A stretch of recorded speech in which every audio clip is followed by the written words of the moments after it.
ایوب خان صاحب نے نجف خان کو، نجف خان وہ ہے جس نے اکبر کو، اکبر کا پورا نام میں بھول گیا، اکبر کو جس نے لیاقت علی خان کو شہید کیا تھا، گولی چلائی تھی، اس کو موقع پر ہی گولی مار کر ثبوت ختم کر دیے تھے. اس آدمی کو ایوب خان نے 240 ایکڑ زمین جو تھی وہ دی تھی. زمین کیوں دی تھی؟ اب یہ ایک بہت بڑے بڑے ٹاپک ہیں، ان کو کیسے اس وقت ہم ڈسکس کر سکتے ہیں. آپ کو پتا ہے فوج کے پاس کراچی میں 12,000 ایکڑ زمین ہے.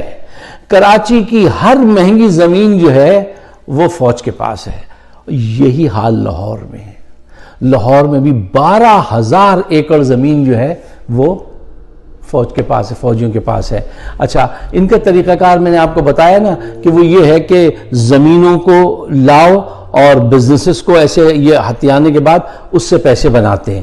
جب کہ سیاستدان جو ہیں وہ جو ایڈ ملتی ہے اسی میں سے ڈائریکٹ خود برد کر دیتے ہیں.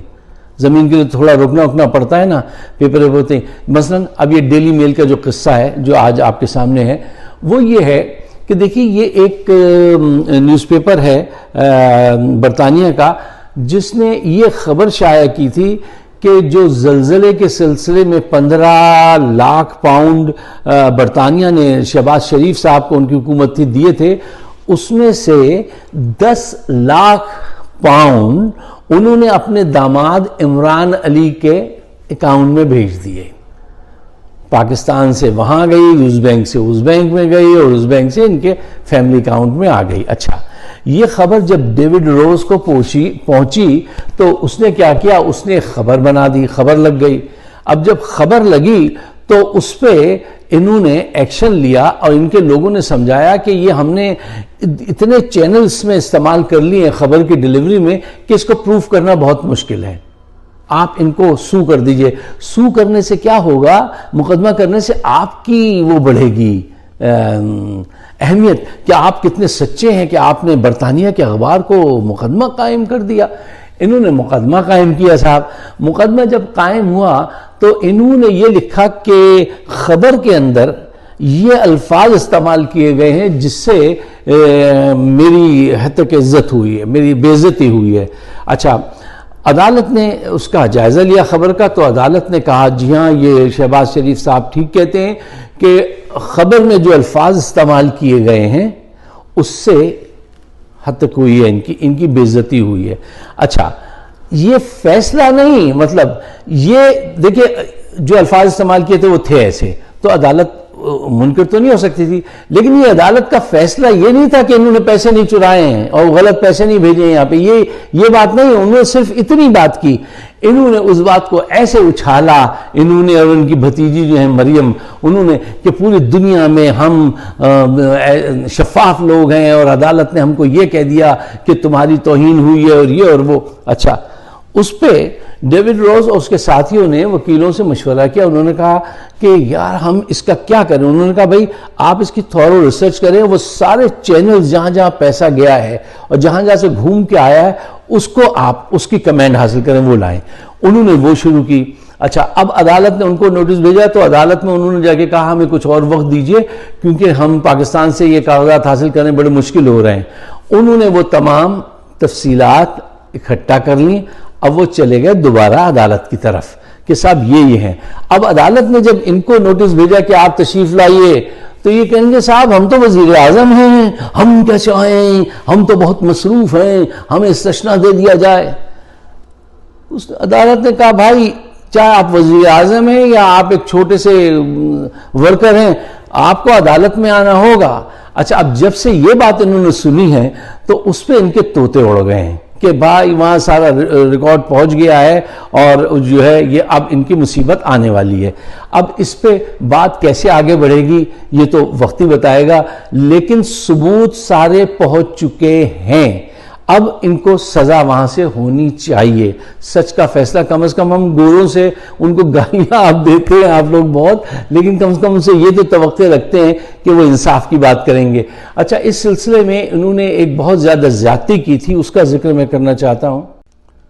عمران ریاض صاحب جو ہیں ہمیں پاکستان کے ایک جرنلسٹ ہیں, ان کا آج کا ویلاگ آپ لوگ ضرور دیکھیے, اور اس میں انہوں نے اس کیس کو بڑے اچھے طرح سے سمجھایا ہے اور بہت ہی کمپریہنسو کام کیا انہوں نے اس پر. انہوں نے ایک بات بتائی کہ اکرم نوید نامی وہ ایک دوست تھے ان کے, عمران علی کے, جو ان کے داماد ہیں, جن کے پاس 10 لاکھ پاؤنڈ انہوں نے بھیجے تھے ان کے اکاؤنٹ میں, شہباز شریف نے, وہ گواہ تھے اس بات کے کہ بھئی ایسا ایسا کچھ ہوا ہے.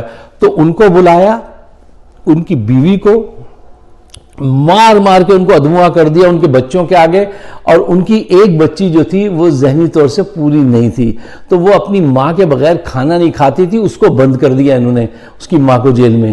تو اس پہ یہ عمران ریاض نے I salute that guy, تو انہوں نے آواز اٹھائی اور کہا نہیں, اس کی بیٹی کھانا نہیں کھا رہی ہے, وہ ذہنی طور سے پوری نہیں ہے, وہ ماں کے بغیر اٹھا کے چیزیں پھینک رہی ہے, تم اس کو وہاں سے نکالو. تو بڑی مشکل سے اس کی ضمانت ہوئی. ایسے صاحب کردار لوگ بھی ہیں عمران ریاض جیسے, کتنی خوشی ہوتی ہے ایسے لوگوں کو دیکھ کے. اللہ ان کی عمر دراز کرے, ان سے مزید خدمت لے سچ اور حق کے ساتھ کھڑے ہونے کی. تو وہ ساری ڈیٹیل آج کا ویلاگ عمران ریاض صاحب کا اس ڈیلی میل کے سلسلے میں آپ ضرور دیکھیے. اور جیسا میں نے آپ سے شروع میں کہا کہ دیکھیے, کرپشن ایک دن میں ختم نہیں ہوتی. اس کو آپ اپنی سوسائٹی کا, اس کو پنچ کرنے کا ہر وقت جو اپنا حق محفوظ رکھیے, اس پہ کام کیجیے اور اس کو کنڈیم کیجیے. چاہے آپ کے گھر میں ماما جی, چاچا جی, پھوپا جی کوئی بھی ہوں, یا محلے میں کوئی ہو, کرپٹ لوگوں سے دور رہیے, ان کو کہیے کہ نہیں یہ کرپٹ ہے, یہ کرپشن کر رہے ہیں, یہ غلط بات ہے. اپنے رویے سے آپ احساس دلائیے کہ یہ غلط بات کرتے ہیں آپ. جب تک آپ کے کلچر کا حصہ نہیں بنے گی یہ تنقید, جب تک کرپشن دور نہیں ہوگی. ضروری ہے کہ چاہے وہ جرنیل کرے کرپشن, چاہے وہ پولیٹیشین کرے, بیوروکریٹس کریں, میڈیا کا اونر کرے جو بہت کر رہے ہیں, اور ججز کریں, ٹھیک ہے نا. ججز بھی کرپٹ ہیں, ججز بھی کرپٹ ہیں. میں آپ کو بتاتا ہوں, جنرل ایوب نے ایک ایسے رحمان تھے, ان کو اور انعام اللہ خان ایک اور جج تھے, ان کو 150 ایسے رحمان کو اور انعام اللہ خان صاحب کو 240 ایکڑ زمین دی تھی. ان کی بھی لسٹ سب انفارمیشن ہے میرے پاس. یا تو میں اب یہ کر سکتا ہوں کہ کچھ لوگ مجھ سے مسلسل کہہ رہے ہیں کہ آپ بہت کم بات اس کو تفصیل سے بتایا کیجئے, تو یہ اس میں تو نہیں ہو سکتا. اس کے لیے انشاءاللہ پھر کوئی لیکچرز وغیرہ شروع کریں گے.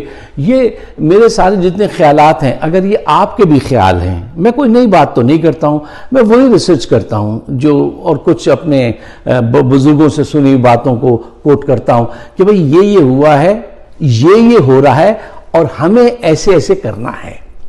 پاکستان کے بہتر مستقبل کے لیے اگر آپ سمجھتے ہیں کہ یہ میری بات جائز بات ہے, تو اس کو شیئر ضرور کیجئے, تاکہ ہم اس کرپشن کی وار میں اپنا کردار ادا کر سکیں, اور مجھے اپنے خیالات سے ضرور نوازیے. آپ سب کا بہت بہت شکریہ.